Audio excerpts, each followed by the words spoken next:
بسم اللہ الرحمن الرحیم۔ السلام علیکم دوستو۔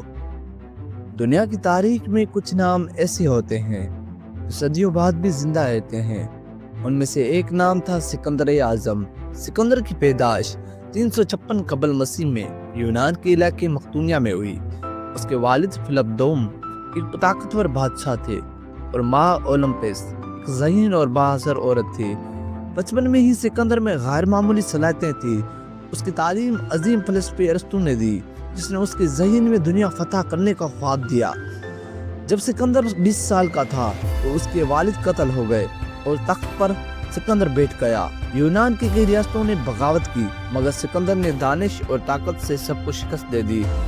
پھر شروع ہوا تاریخ کا سب سے خطرناک سفر۔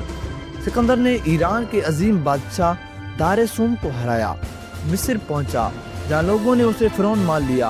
افغانستان اور وسطی ایشیا اس کی تلواروں کے سامنے جھک گئی۔ آخرکار سکندر برصغیر کی سرزمین تک آ پہنچا، جہاں اس کا مقابلہ ہوا بہادر بادشاہ راجہ پورس سے۔ 326 قبل مسیح دریائے جہلم کے کنارے خونریزی جنگ ہوئی۔ ہاتھی، گھوڑے، تلواریں اور للکاریں۔ جنگ کے بعد زخمی راجہ پورس سکندر کے سامنے لایا گیا۔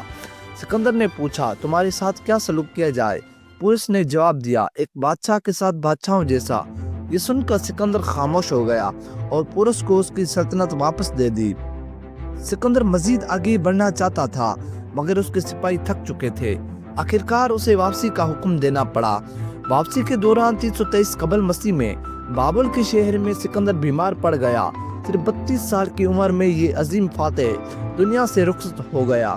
اس کی موت کے بعد اس کی سلطنت ٹکڑوں میں بٹ گئی، مگر اس کا نام تاریخ میں ہمیشہ کے لیے زندہ ہو گیا۔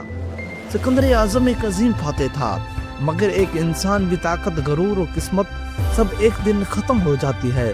صرف تاریخ باقی رہتی ہے اور صرف اللہ کا نام باقی رہتا ہے۔